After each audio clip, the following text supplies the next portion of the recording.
Duped in Ukraine by Andrew McChesney. A Seventh-day Adventist deacon never expected to be duped by a mother and her teenage son whom he invited into his home after they fled conflict in eastern Ukraine. But he has no regrets.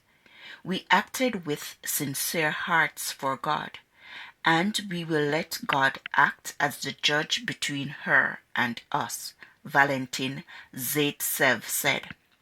The story began in 2015 when Valentin learned that a first wave of internally displaced people had reached his Black Sea city, Mykolaiv.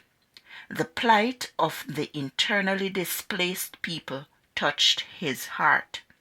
So Valentin, a construction foreman, set out with his wife to a government-run hostel where they found 50 displaced people living in 2 buildings, 6 to 8 people per room.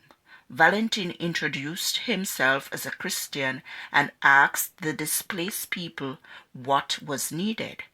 The immediate reply was diapers and wet wipes. We went to the supermarket and bought both, Valentin said. We then asked what else we could provide, and they asked for underwear, women's hygienic items, and potatoes. The authorities had given them a place to stay, but not much else. As a friendship grew, Valentin invited his new friends to Bible studies. 11 agreed, and an Adventist pastor began to study with them every evening.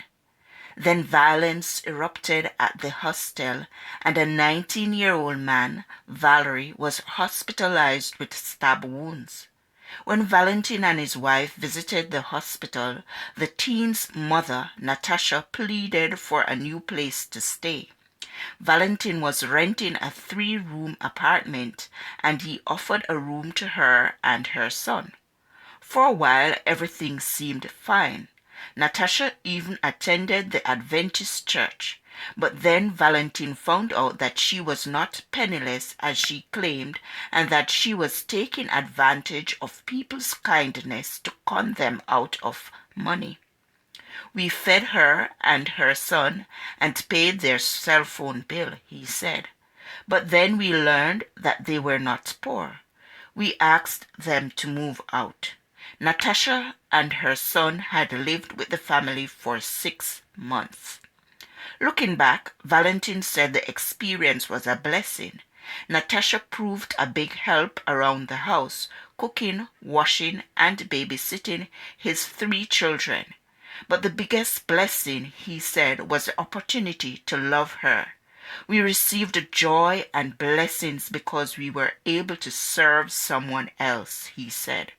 Our family became better. I would not do anything differently. Valentin believes that it is important to help everyone whether or not they accept Jesus. Our duty is to live and serve, and the rest is up to God, he said. We water with goodness, and God collects the harvest.